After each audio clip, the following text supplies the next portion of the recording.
Depuis que je suis rentrée, c'est-à-dire depuis avant-hier, j'arrive pas du tout à redescendre en fait des 15 jours que je viens de passer. Là, je suis censée faire du sport aujourd'hui et je n'ai toujours pas retrouvé l'envie ni la motivation alors que pourtant ça m'a manqué toute la semaine. Et d'habitude, je suis quelqu'un qui dort pas le matin et là, ça fait 2 matins que je me lève à 10h30, ce qui est très inhabituel chez moi. Vous connaissez un peu la manière dont je travaille maintenant et dont je fais mes journées, mais quand j'arrive pas à aller au sport et que je culpabilise de pas aller au sport, je passe ma journée à bosser ou à faire autre chose en fait pour me dire bah vas-y, si je suis pas allée à la salle, au moins j'ai rentabilisé ma journée et j'ai fait tout ce que j'avais à faire, ou en tout cas j'ai pris un peu d'avance, donc c'est ce que je vais faire aujourd'hui. Enfin en tout cas le max que je peux faire, parce que j'ai mangé ce midi et genre je me suis posée 2 secondes pour regarder mon téléphone et je vous jure les gars, j'ai commencé à faire comme ça.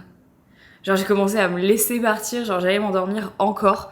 Et ça fait depuis hier que je suis comme ça.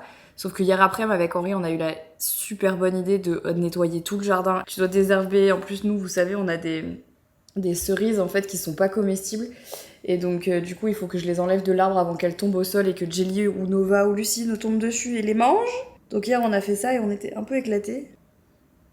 Donc l'idée en ce lundi, c'est de faire le plus de choses possible, sans se mettre une pression de dingue, mais juste là, il faut que... C'est un peu comme tout, tu vois, c'est un peu... Des fois, je trouve qu'on n'est pas assez indulgent avec nous-mêmes, ça compte aussi pour moi, et on veut trop vite se remettre dans le bain et tout quand on a eu un gros truc, mais c'est un peu comme tout, tu sais, si, je sais pas, genre, admettons, vous avez une blessure à la jambe, bah, vous allez pas vous remettre à courir 2 jours après la fin de la blessure, genre, vous allez prendre le temps de vous réhabiliter, bon, bah, c'est un peu pareil, c'est un peu ce que j'essaye de me dire aujourd'hui, c'est Marie, tu peux pas directement être rentrée et t'attendre, en fait, à être au top de ta forme, c'est pas possible, surtout avec les 10 jours que je viens de me taper, entre les soirées, les événements, le stress, le monde, les transports, les trajets, etc. En fait, c'est normal que je sois un peu KO et il faut le temps que je redescende un peu sur terre. Ça va le faire. Ça va le faire. Mais c'est vrai que plus l'âge passe, plus le temps passe, plus je mets du temps à me remettre de choses qui, de base, ne m'auraient pas demandé tant de temps que ça. Et comme je le dis, je n'ai toujours pas d'enfant. Je ne sais pas comment ça va se passer le jour où j'en aurai. MDR. Ça faisait 1000 ans que je m'étais pas lissé les cheveux. Je sais pas trop ce que j'ai envie de faire avec mes cheveux en ce moment, donc là, j'avais un peu la flemme. Franchement, quand je les lisse, c'est parce que j'ai la flemme de faire quoi que ce soit. Je les ai lavés ce matin avec un nouveau shampoing que je n'ai pas aimé, puisqu'il m'a fait les cheveux un peu poisseux. Donc voilà, je suis pas fan. Du coup, je les lisse et ça fera bien le taf pour aujourd'hui et pour demain. De toute façon, je retourne chez le coiffeur cette semaine pour leur faire un soin, parce que même si j'ai mis beaucoup de perruques à Cannes, ils ont quand même un peu souffert, les pauvres. Là. Je sais pas trop ce que je fais avec mes cheveux, là, je vous avoue. Est-ce que je recoupe comme j'avais fait début d'année, là? Est-ce que je garde cette longueur intermédiaire? Est-ce que je les laisse encore un peu pousser? Je sais pas. Moi, j'aime bien cette longueur parce que ça me permet en fait d'avoir les cheveux courts, donc en termes d'entretien, ça va, mais pas non plus trop long. J'aime bien cette longueur en tout cas parce que quand je les avais plus courts, c'est super joli, mais tu peux vraiment rien faire avec cette coupe de cheveux. J'ai quelques petites choses à filmer là, donc on va faire ça maintenant. Regardez ma valise, elle est toujours là. Bon, après, je suis rentrée avant-hier soir, mais elle est toujours là. Bonjour! Il fallait absolument que je change ma serviette pour aller à la salle. Elle était dégueu. Il faudrait que je range un jour mon sac de sport. Mais j'ai la flemme. Une nouvelle serviette. Comment ça va, vous? C'est mon grand retour à la salle de sport aujourd'hui, ça y est. Alors, niveau envie, on est sur un 2/10. Et en même temps, niveau besoin, je pense qu'on est à 15/10. J'ai enfin compris à quoi servait le sport chez moi. À me sentir bien. Genre vraiment, premier degré. À me sentir bien dans ma tête, dans mon corps.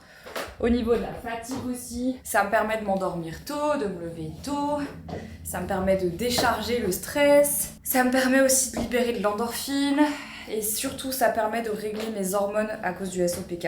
Et ça, comme là ça fait 10 jours, même presque 12 jours que j'y suis pas allée, je peux vous dire que je le sens, j'ai le ventre gonflé sa mère, j'ai mal, genre pas bien, je suis juste gonflée, je suis énervée, et donc là il faut que j'y aille.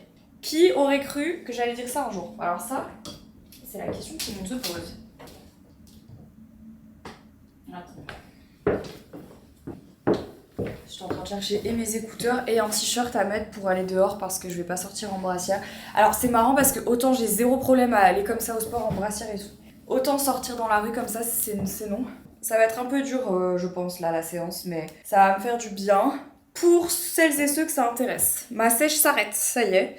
Donc là, je remonte enfin mes macros, c'est une très bonne nouvelle. Donc là, l'idée c'est quoi? C'est continuer à construire du muscle, parce que quand j'étais en sèche là, évidemment tu construis moins que quand tu manges plus, parce que, spoiler alert, mais pour construire du muscle, il faut manger. Vous ne pouvez pas avoir de muscle si vous ne mangez pas. Donc ça c'est la préoccupation numéro 1, manger suffisamment, construire du muscle, maintenir aussi mon niveau à la salle, là que je vais augmenter parce que je vais manger plus, retrouver en fait un semblant d'équilibre et surtout diminuer l'inflammation du SOPK parce que là avec Cannes, voilà, j'ai bu de l'alcool quasiment tous les jours. Bah oui, tous les jours. Il y a peut-être un jour où j'ai pas bu d'alcool, c'est n'importe quoi, alors que je buvais plus. C'est de l'auto-sabotage, je vous le dis, c'est de l'auto-sabotage.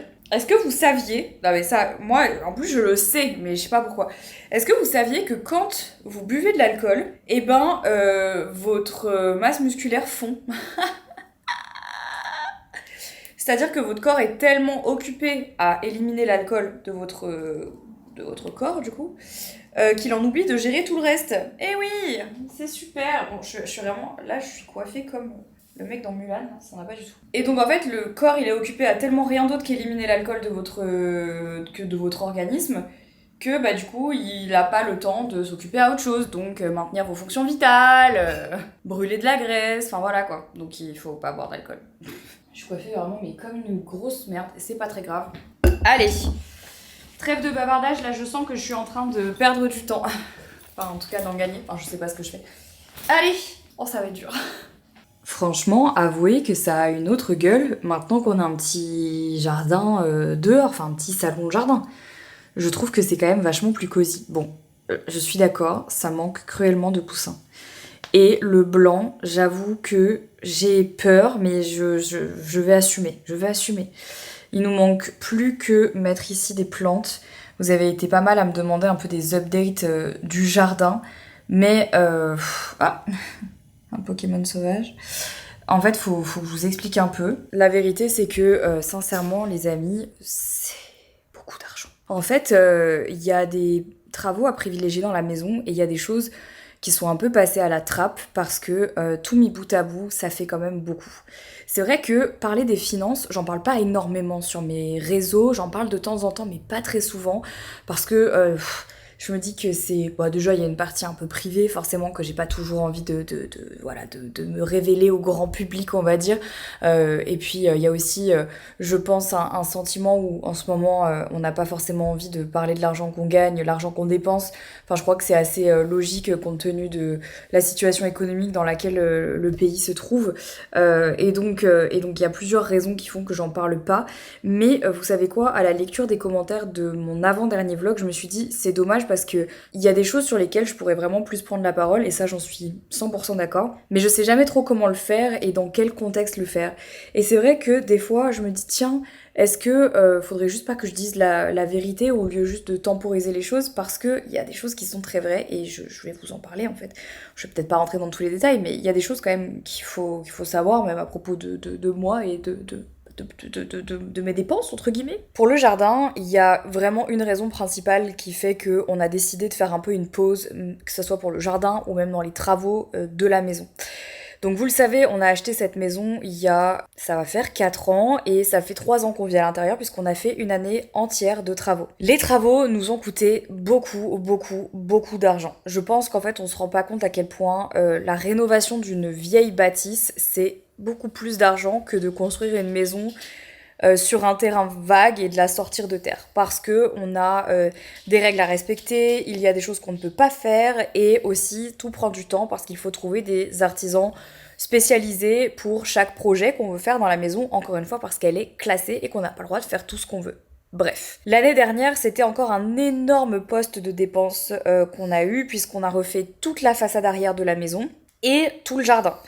Et ça, on a eu des mauvaises surprises. C'est vrai que j'en ai plus trop reparlé dans mes vidéos, mais on a eu beaucoup de retard.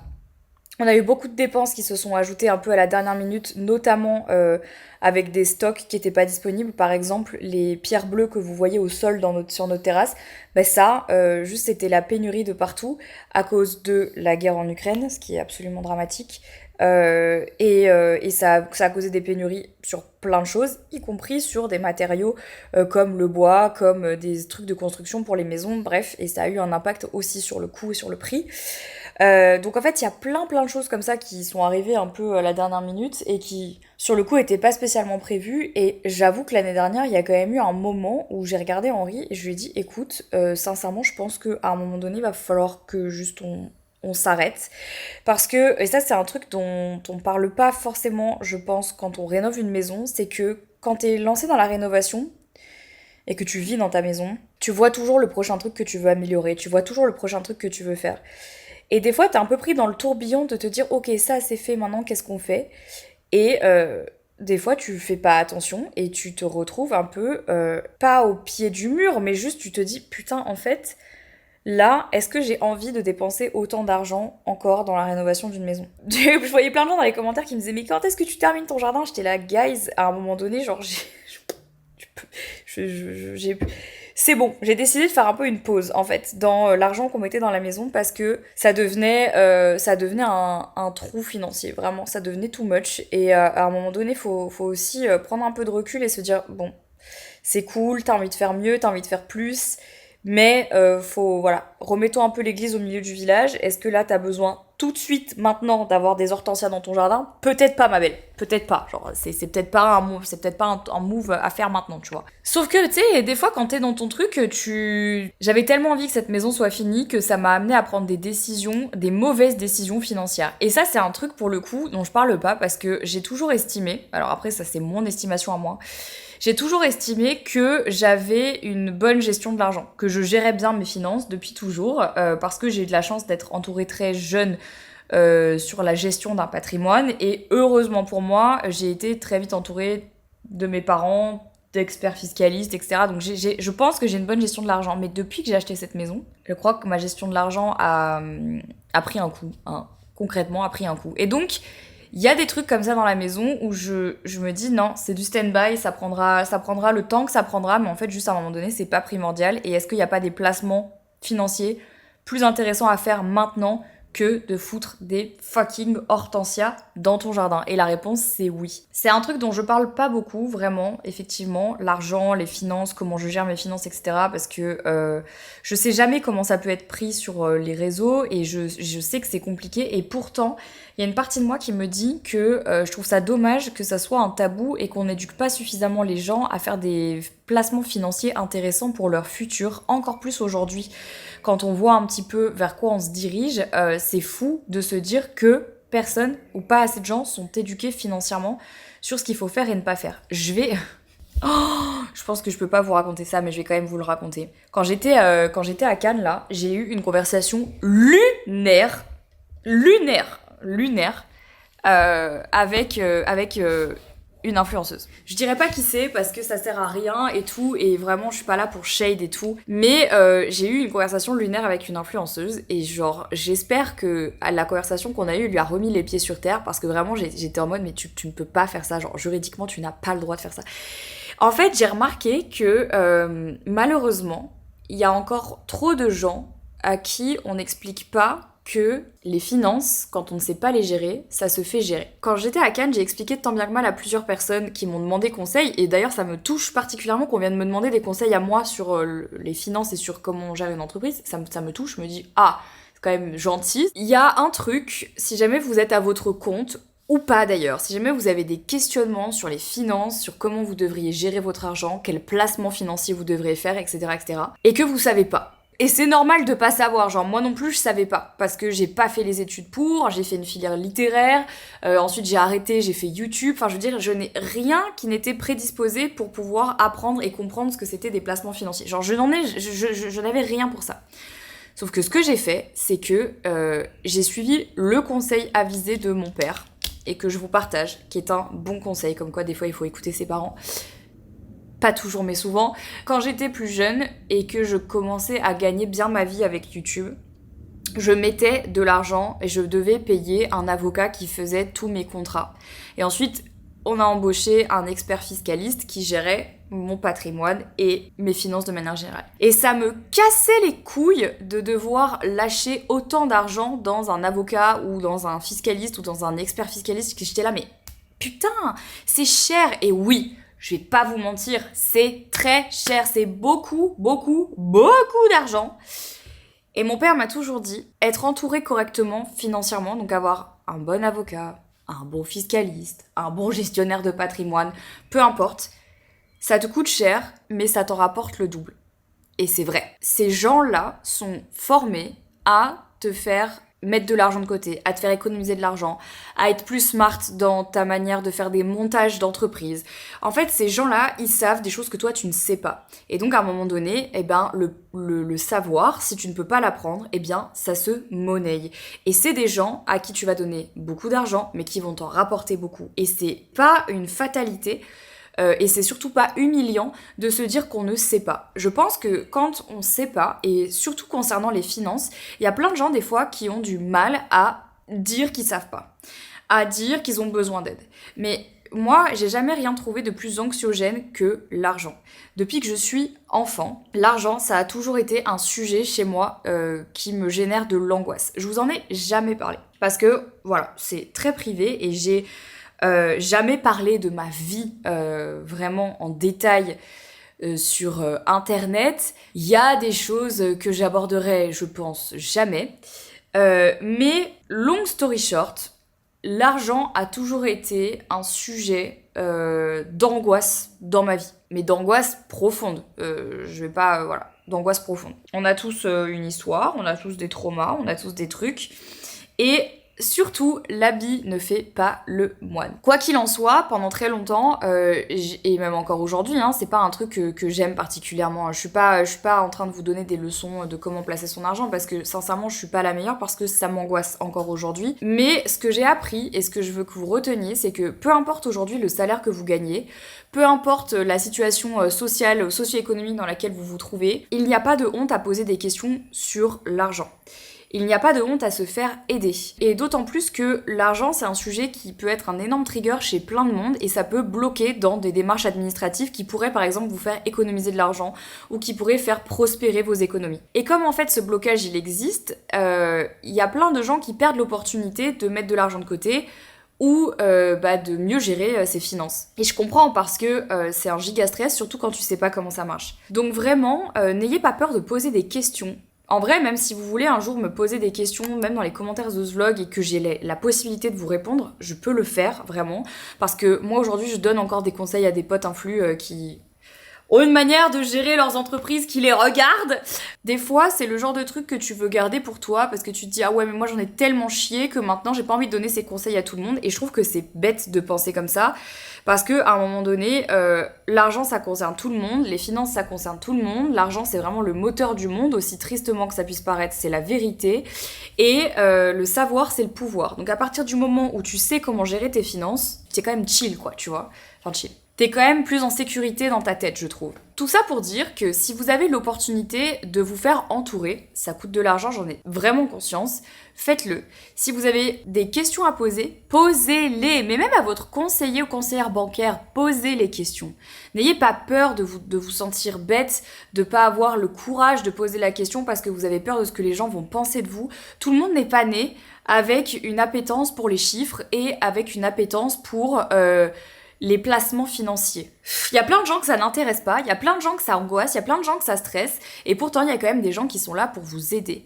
Donc n'ayez pas peur de poser des questions, je vous en supplie, parce que ça vous évitera vraiment de prendre des mauvaises décisions dans l'avenir. Parce que j'ai vu, et même encore il y a une semaine, des gens faire des mauvais choix et prendre des mauvaises décisions dans les finances. Et j'étais là genre...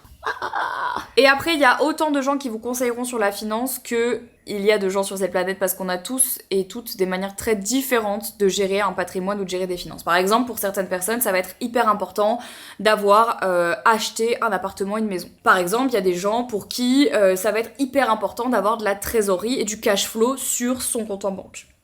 Il y a des gens pour qui ça va être important de dépenser son argent dans, je sais pas, des biens matériels, dans une belle voiture, etc., etc. On a tous des manières différentes de dépenser notre argent et d'avoir en fait une idée de ce que c'est que la sécurité financière. C'est pour ça, n'écoutez pas les conseils non plus de tout le monde, faites ce qui vous semble juste déjà pour vous. Pour conclure sur ce sujet, l'argent, ça va, ça vient, c'est comme la queue du chien. Le plus important, cette phrase elle est terrible, le plus important c'est à mon sens de faire des investissements qui dans le futur ne vous en coûteront plus et peut-être même vous rapporteront de l'argent. Typiquement, moi j'ai toujours estimé, et ça ne me concerne que moi, c'est mon avis personnel, mais j'ai toujours estimé qu'un des meilleurs placements financiers qu'on pouvait faire, c'est d'être déjà de base propriétaire de son logement. Ça pour moi c'est vraiment la base. J'ai vu beaucoup de gens, quand ils ont commencé à gagner leur vie, dilapider leur argent et ne pas consolider leurs finances, et ça venait souvent d'une chose, c'est parce que personne ne leur avait dit. Personne ne leur avait jamais dit que être propriétaire, c'était plus sécurisant que de dépenser son argent dans une voiture qui, en fait, avec le temps, on le sait, perd de la valeur dès qu'elle est achetée, par exemple. Faire des placements qui sont ce qu'on appelle des placements risqués, même si les placements risqués peuvent rapporter gros, et ça, il faut quand même aussi faire vraiment très attention. Moi, par exemple, je sais que les placements risqués, c'est un truc sur lequel, genre, j'ai peur. Genre, j'y vais pas, tu vois, je suis là... Je suis pas la plus à l'aise là-dessus. Bref, il y a plein de choses sur lesquelles je pourrais épiloguer pendant des heures. Long story short, on ne peut pas dire à quelqu'un qu'il fait un mauvais choix financier quand en fait de base personne ne lui a dit que c'était un mauvais choix. Et donc c'est pour ça que l'éducation financière, on devrait le faire à l'école, comme beaucoup de choses. C'est dommage que ça soit pas le cas, c'est dommage qu'on ne donne pas plus de conseils à l'école aux jeunes gens qui apprennent ce que c'est que la vie, et qu'en fait, une fois qu'ils ont un taf, on les laisse lâcher dans la nature et il y a personne pour leur donner des conseils sur comment placer leur argent. Je trouve ça délétère. Donc, je ne juge pas parce que moi, j'ai eu la chance qu'on me donne des conseils au bon moment de ma vie. Donc, si vous avez besoin de conseils, vous savez quoi, vous pouvez me les demander dans les commentaires. Peut-être qu'il y a des gens qui ont les mêmes questions que vous.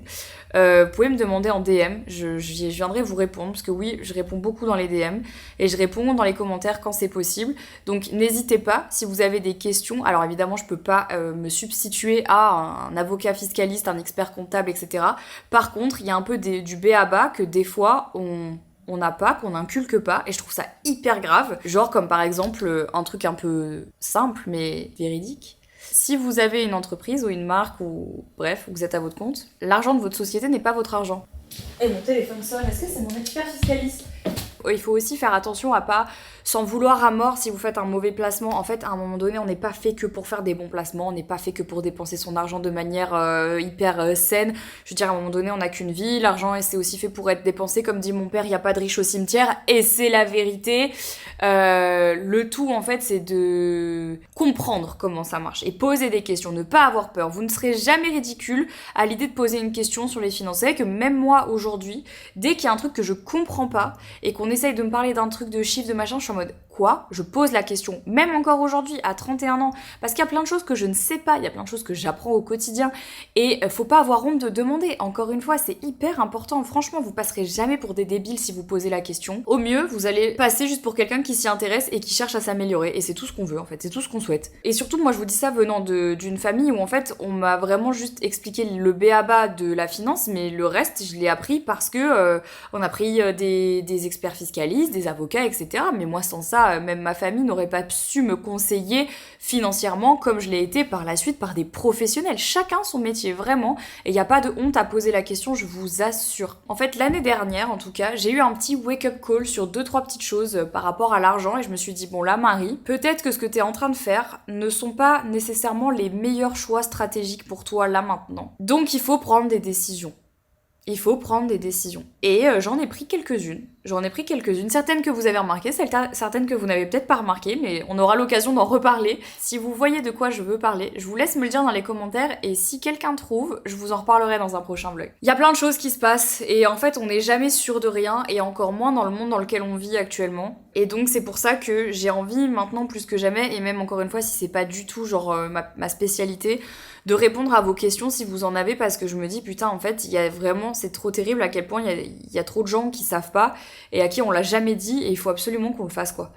Juste le b.a.-ba quoi. Bref, de base cette conversation partait du fait que je disais que en fait pour l'instant on a juste plus envie de foutre de la thune dans notre jardin. Quand on est lancé dans un projet, il faut apprendre à un moment donné à dire genre stop. Je crois que moi-même, je me suis laissée emporter dans ce désir d'avoir tout de suite. J'ai toujours été quelqu'un d'assez impatient. Et sur notamment la construction, les travaux de la maison, il y avait ce côté en moi qui se disait toujours, en fait, faut finir, faut que t'y ailles, faut plus vite, etc. Termine ci, termine ça, machin. Et donc en fait, t'es là et tu te retrouves en fait à prendre encore un énième crédit travaux, genre faire encore tes trucs et tout. Et t'es en mode, mais putain, Marie, en fait, à un moment donné, faut que ça cesse parce que juste, là, t'es en train de te foutre dans la merde pour rien, en fait, pour des choses qui peuvent attendre. Et surtout, il y a que toi qui te mets cette pression de finir un truc. Vous voyez ce que je veux dire? Et j'ai vraiment, je vous dis, cette année, j'ai fait des choix. Enfin, l'année dernière, j'ai vraiment pris des décisions qui étaient pas les plus smart du monde parce que moi-même, j'étais pris dans cet engrenage de faut le faire, faut finir, faut ci, faut machin. Mais qui te dit qu'il faut, en fait, ma belle, à part toi-même? Là, justement, on a eu une vraie conversation avec Henri, on s'est dit, bon, en fait, peut-être qu'on n'a pas été très smart, et c'est vrai que l'achat de la maison, ça a été vraiment un gros truc pour nous, et on est trop content de l'avoir fait, enfin, c'est vraiment un privilège de fou d'avoir aujourd'hui l'opportunité de s'acheter une maison et de la rénover, mais justement, à un moment donné, faut dire stop, parce que t'as toujours un truc à faire, t'as toujours un truc à améliorer, t'as toujours un truc que tu veux changer. Sauf que, est-ce que c'est vraiment important à cet instant T? Est-ce que tu ferais pas mieux de placer ton argent différemment, autrement, dans des meilleures conditions? Mais je vous en avais vite fait parler de toute façon quand j'avais parlé un peu des FAQ, le prix de la maison, etc., de ce qu'on avait choisi, ce qu'on avait fait, les crédits qu'on avait fait, etc. Et c'est vrai que c'est un sujet que j'ai un peu éludé ces derniers temps, et pourtant ça reste quelque chose au cœur de nos vies. Donc là, j'ai un peu décidé de mettre le haut là. C'est trop compliqué de tout vous expliquer, mais en gros là, cette année, il y a quand même pas mal de gros changements qui vont avoir lieu dans mes... c'est bizarre à dire, mais genre dans ma vie pro, perso, etc., des trucs financiers, etc. Il y a beaucoup de choses en fait qui se mettent en place, d'autres qui se détricotent, des choix que je veux faire différemment. Qu'en fait, tout est un peu en train de bouger globalement dans ma vie, en termes de montage d'entreprise, société, etc. Il y a plein de choses qui bougent, et donc évidemment, c'est un truc qui est un peu au centre de mon cerveau H24 parce que j'y pense beaucoup et c'est quelque chose qui prend beaucoup de place et je pense que l'argent prend beaucoup de place dans la vie de beaucoup de gens et c'est quelque chose qui peut être vraiment une source d'angoisse à n'importe quel niveau. Bref, tout ça pour dire que pour l'instant, voilà, je n'ai pas d'hortensia dans mon jardin. Et que j'en aurai probablement pas avant quelques années. Et c'est pas grave. On va planter de l'herbe. C'est très bien, de toute façon, on n'a pas besoin de plus. Ma journée est presque terminée, il est 16h et là j'ai terminé tout ce que je devais faire. Il y a encore un ou deux trucs à poster mais normalement c'est bon. Donc je suis contente parce que ça a été une journée... En fait c'était vraiment aujourd'hui, j'ai l'impression... La première journée où vraiment je me suis remis dans le bain, je sais pas si on peut, voilà. Il fait une chaleur à crever les gars, même ici en Belgique là actuellement, j'ai pas je sais pas combien il fait sur ma voiture, il fait 31 degrés. Mais ressenti un peu plus, il fait très très chaud, je pense que c'est pareil là dans toute la France, courage à tous pour les chaleurs, c'est pas très agréable, j'en ai pleinement conscience, surtout si comme moi vous supportez pas trop le chaud avec la rétention d'eau, tout ça, courage. Et les problèmes de circulation, c'est pas rigolo, courage à tous. Là du coup comme c'est la fin de la journée, j'ai rendez-vous chez le coiffeur, pas pour faire grand chose mais pour faire un soin parce que mine de rien Cannes a quand même un peu... fragiliser mes cheveux, donc on va faire ça, refoncer un tout petit peu ma couleur et puis ensuite je rentre et on va se poser ce soir. Je crois que Henri est pas là. Les gars, j'ai une nouvelle idée de projet pour la maison. Vous savez, il y a 5 minutes, il y a 2 heures quand je vous parlais du fait qu'il fallait que j'arrête de vouloir tout faire tout de suite, je me contredis déjà. Mais je vais le faire moi-même, donc c'est pas tout à fait la même chose. Vous aimez bien quand je fais des travaux chez moi, quand je fais de la réno, mais là j'ai eu une idée et je me suis dit il faut que je le change maintenant. Bon allez, je vais chez le coiffeur. Putain les gars, il fait chaud, j'espère que je vais pas me liquéfier à l'extérieur là. Et ben ça, vous voyez, c'est ce que j'appelle un brushing de star. On a fait un soin Tokyo et un petit coulage. Alors le coulage, pardon, en Belgique, c'est l'équivalent de la patine en France. Mais ça se dit coulage. Donc c'est juste pour neutraliser les reflets, mais j'y retourne la semaine prochaine pour faire mes racines et ma couleur parce que j'ai déjà grave éclairci, on se rend pas compte, mais on a tendance à oublier que je suis blonde. Enfin, moi j'ai pas oublié perso, mais regardez, ce brushing. Voilà, du coup, je pense que je vais finir par arrêter à faire ma petite frange devant. Je sais pas trop ce que je veux faire avec mes cheveux de toute façon. Donc là, je fais le strict minimum. Mais cette longueur me plaît bien, j'avoue. Je sais pas trop ce que j'en pense, mais j'aime bien. Je crois que j'aime bien cette longueur. Alors, vous allez me donner votre avis. Est-ce que, selon vous, parce que ça fait longtemps que je l'ai pas fait, est-ce que, selon vous, écouter un livre en format podcast, donc un audiobook, ça compte comme lire ou pas? Parce que en fait, là, il y avait... tout à l'heure, je voulais écouter un truc en cuisinant et je me suis dit, tiens, j'ai pas de vidéo YouTube à regarder, donc je vais écouter un audiobook, quoi. Et j'ai trouvé celui-ci, donc qui est la même autrice que La femme de ménage. Et je me suis dit, bah en fait j'ai un peu la flemme de le lire parce que c'est pas trop mon style de lecture, mais pourquoi pas, parce que j'avais bien aimé La femme de ménage, mais sans plus. Je trouve que c'est plus un livre de plage un peu, vous voyez, genre vraiment détente. Et donc je me suis dit, bah je vais tester en audiobook. Bon, il s'avère que c'est pas mal, j'ai écouté dans la voiture là aussi. Et en vrai c'est cool, mais est-ce que, selon les vrais, allez on va dire les aficionados, est-ce que ça compte comme de la lecture? Genre est-ce que quand t'as écouté un audiobook, tu peux dire ouais je l'ai lu? Non ma belle, tu l'as écouté. Je trouve que ça apporte pas la même sensation. Ça faisait très longtemps que j'avais pas écouté un livre audio. Et c'est sympa, mais je crois que je préfère juste lire quand même. Mais dans la voiture, là, je me disais, en vrai, c'est cool parce que tu peux pas lire, mais t'as quand même la diction de la lecture de quelqu'un, donc c'est assez agréable. Surtout qu'en ce moment, je suis sur 3 livres différents, du coup, donc celui-ci en audio. Je suis sur Throne of Glass en français et je suis sur le numéro 5, donc Taming 7 de la saga Boys of Tommen, mais que je lis en anglais. Et je lirai le dernier en anglais aussi parce que j'ai pas envie d'attendre la traduction française. Donc là, du coup, j'avais besoin d'un truc un peu léger, voilà. En parlant de trucs légers, hier, j'ai changé tous les coussins pour l'été. Vous savez, je vous l'ai dit, ça c'est mon astuce un peu économique, c'est d'avoir des coussins, mais juste des sets de coussins différents pour les saisons. Donc si t'as envie de changer un truc dans ta déco, bah t'as qu'à changer les coussins. Enfin voilà, bref, c'est assez pratique. Et du coup là, je les ai changés. Globalement, ils viennent quasiment tous de chez H&M Home, hein, je vais pas vous mentir. Je les achète là-bas, ils sont pas trop chers, ils sont plutôt sympas. Et là, du coup, j'en ai 2 comme ça. Voilà, ici, là. Non mais, ça va Lulu?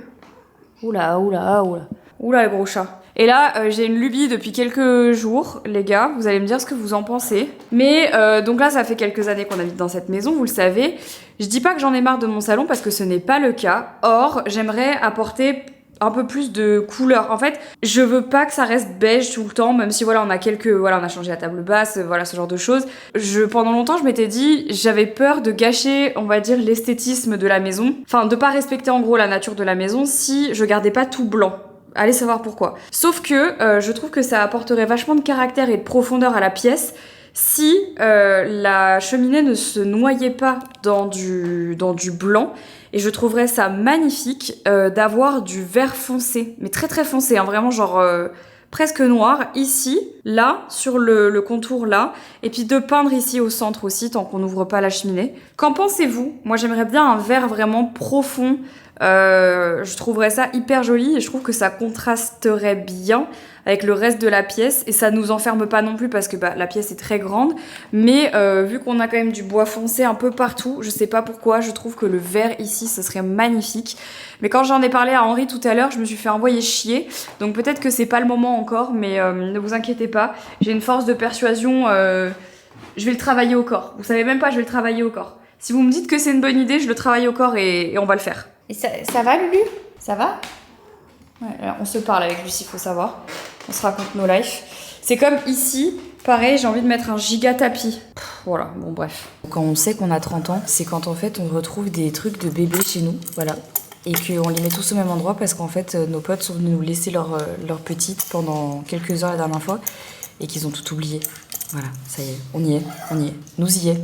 Je suis en train de préparer le petit déj pour Henri parce qu'il va devoir partir là en shooting ce matin. Et moi, je reste à la maison. J'ai bien dormi malgré la chaleur, ce qui est très exceptionnel. Parce que moi, vraiment, faut savoir que quand il y a trop de chaleur, il n'existe plus personne sur cette planète. Tiens, je me posais une question. Ah mais quand je fais ça, vous ne voyez rien, c'est très désagréable. Est-ce que ça vous plaît les vlogs en 2 fois, genre le jeudi et le lundi, ou est-ce que vous préférez que les vlogs du lundi? Je sais pas, en ce moment, genre je suis un peu... Et le brushing, il a... Waouh, le brushing, bref. Aujourd'hui, je suis un peu dans ma phase... Enfin, en ce moment, où on fait 2 vlogs par semaine, je trouve ça assez cool. Mais est-ce que vous, ça vous convient? Ou est-ce que vous préférez quand il n'y en a qu'un seul? Mais je voudrais savoir. Putain, c'est l'heure du biril comme ça, là? De bon matin, là?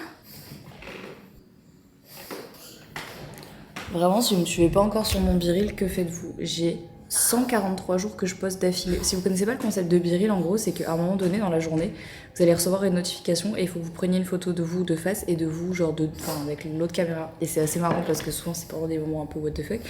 Mais j'aime bien parce que je trouve que c'est une plateforme hyper naturelle du coup. Et c'est très instantané et j'aime vraiment bien. Voilà.